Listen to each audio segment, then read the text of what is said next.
to another movie talk segment from Movie Reedviews. My name's Cody Reed. I've done one other movie talk segment before, and it's basically where I just talk about movies, whether it's emails or just things on my mind about movies. And the first one was for my favorite scenes from Interstellar. You can check out my YouTube channel to look at that video. But this one's going to be my most anticipated movies for 2015.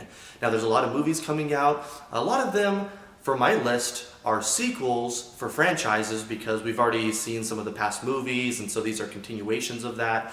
But I'm going to list them by date. So starting in January and going to December, it's not really a list 1, 2, 3, 4, 5, 6, 7, 8, 9, 10. And actually I have 11 movies, so I'll be listing them by date. These are some of my most anticipated movies. Here we go. So the first one actually comes out in January. It's Taken 3, starring Liam Neeson, and it's the third and probably last one for the franchise of Taken. The first one, as we know, came out maybe 2008 or so. It was a really like a cult hit. People weren't expecting Liam Neeson to be in this action role, and then ever since then he's taking every single action movie, and all of them are great. And Taken 2 was pretty good, I thought. It did show some more of his skills, but it was kind of a letdown compared to the first one. So I'm really looking forward to Taken 3 and what they do with that movie. Now the second one on my list comes out later, starting at the beginning of summer, Avengers 2, which is Avengers Age of Ultron. Now we know Avengers was a great hit, one of the top movies domestically and worldwide, earning the tons of money. And so Avengers Age of Ultron will star James Spader as Ultron, and it looks like it's some kind of robot army that Tony Stark accidentally creates or for some specific reason. And so the Avengers must get together again to battle this army and to save the world. And so the previews for it so far have looked great. You can hear James Spader go, "There are no strings on me." Looks great. I'm really stoked to see it. The third one, right after that, maybe a couple weeks later, it's Pitch Perfect 2. Now I know what you're saying, Pitch Perfect, wasn't that acapella movie? And I'll tell you, I was not excited for Pitch Perfect. I barely even heard about it, but I went to go see it with some people. We were trying to figure out a movie, so we go to see it, and I ended up loving the movie. It was hilarious. I saw it a couple more times in theaters. I've seen it a few more times since then. I quote it all the time with the mermaid dancing and vertical running and all that. Fat Amy was great. And so Pitch Perfect 2 is going to stem off of that. The previews so far look pretty interesting, and I'm excited for more trailers for it, and that'll come out in May, a little bit after the Avengers. Moving on, San Andreas is another movie coming out later in summer. They actually just put out a trailer for it recently, and I didn't know too much about the movie, but from this trailer, it actually grew up on my list because it stars Dwayne "The Rock" Johnson, which pretty much is great in any action movie he is in.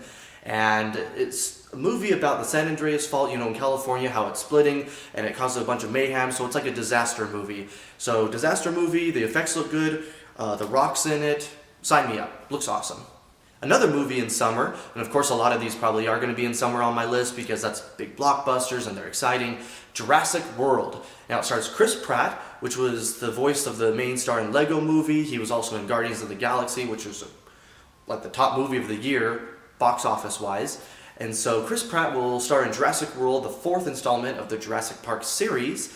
And this one, it has some more updated effects. It does look like a little more CGI than I was expecting, but it still looks great because you have this park opening. It's kind of like SeaWorld. If you haven't seen the trailer, go see it. They have this shark lowering into this tank, and then this water dinosaur comes out and eats the shark, and everyone's clapping. Like, what?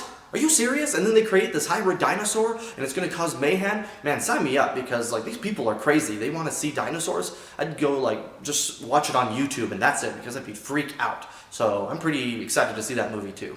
Next one, number 6 or whatever we're at, Inside Out. It's from Disney and Pixar, and in my opinion, Pixar can't go wrong, except maybe for Cars 2. That was kind of whatever.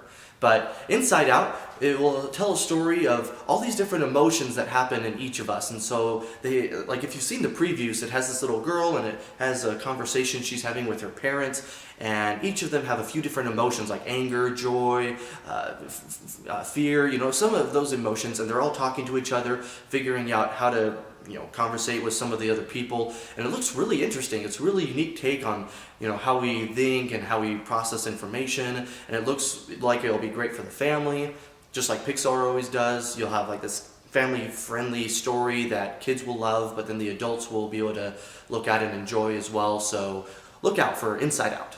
So next on my list is a movie that will come out near the end of summer, AntMan, and it's from Marvel, which really can't go wrong at this point. We've had so many great movies, especially last year. You have Captain America, the Winter Soldier, and Guardians of the Galaxy, which were some of my favorite movies of the year. And so AntMan will be coming out after the Avengers Age of Ultron. So I'm excited to see what this one will talk about. It's like a lesser known comic book movie, but it'll be starring Paul Rudd. Again, it's from Marvel, so man, sign me up because I want to see what this one will do and how it'll tie into the rest of the comic book universe that Marvel has been setting up. Now, to finish, for my last few movies, I moved towards the end of the year. The next one is Spectre, which is the next installment of the James Bond franchise. This will be Daniel Craig's fourth run at James Bond, and I thought he's done a pretty dang good job so far. You have Casino Royale, which was a great kind of restart and introduction into Daniel Craig's take on the character. Quantum of Solace, which was decent, and then Skyfall, which was like a huge hit in 2012. So we have Spectre, which will be the newest installment, and I'm excited to see where that one will go. Then in November, we have The Hunger Games, Mockingjay, Part 2, so the final installment. You've had the first two books and movies, then you had Part 1 of Mockingjay, which came out this year. You can see my review of that also on my channel. And so Part 2 will finish that whole story up. You have this rebellion taking place, and you have Katniss becoming this leader. And so I want to see, come on, what happens with her? What happens with the story? Technically, sad to admit, but I haven't read the books, so I'm excited to see the movie. I can see what happens.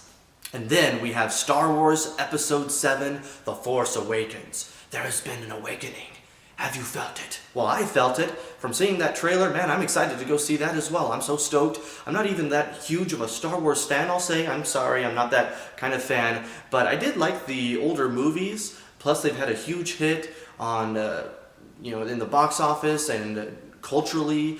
It's one of those big sci-fi movies. And so, plus J.J. Abrams is directing this one, which he also directed the next movie I'll talk about in a franchise. But Star Wars Episode 7 looks great. The previews for it have really got people stoked and talking about the movie, so yeah, I'm going to be there probably opening day. And then lastly, like I mentioned, with J.J. Abrams, he had directed Mission Impossible 3, which really started taking the Mission Impossible franchise up a notch, and Mission Impossible 4, Ghost Protocol, which came out a couple years ago, was even better than that, I thought.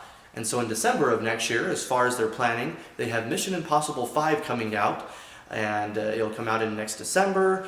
I'm not sure who's directing it, but J.J. Abrams did a great job in Mission Impossible 3. Brad Bird did Mission Impossible Ghost Protocol. So yeah, I think they've been getting better so far. So that'll wrap up the year for me with the top 11, and so excited for movies.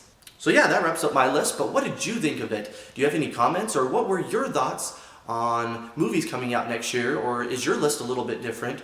And do you have a numbered list, or is it just, I want to see these movies? Leave a comment, please, and let me know, and we can talk about it more. Why not? And then also, visit my YouTube channel, youtube.com/movie Reedviews, to look at my other movie talk segment, as well as the other reviews I've done lately. And make sure to subscribe, please, so you can get updates on those other reviews I'll do later on. Thanks so much for watching, and happy viewing.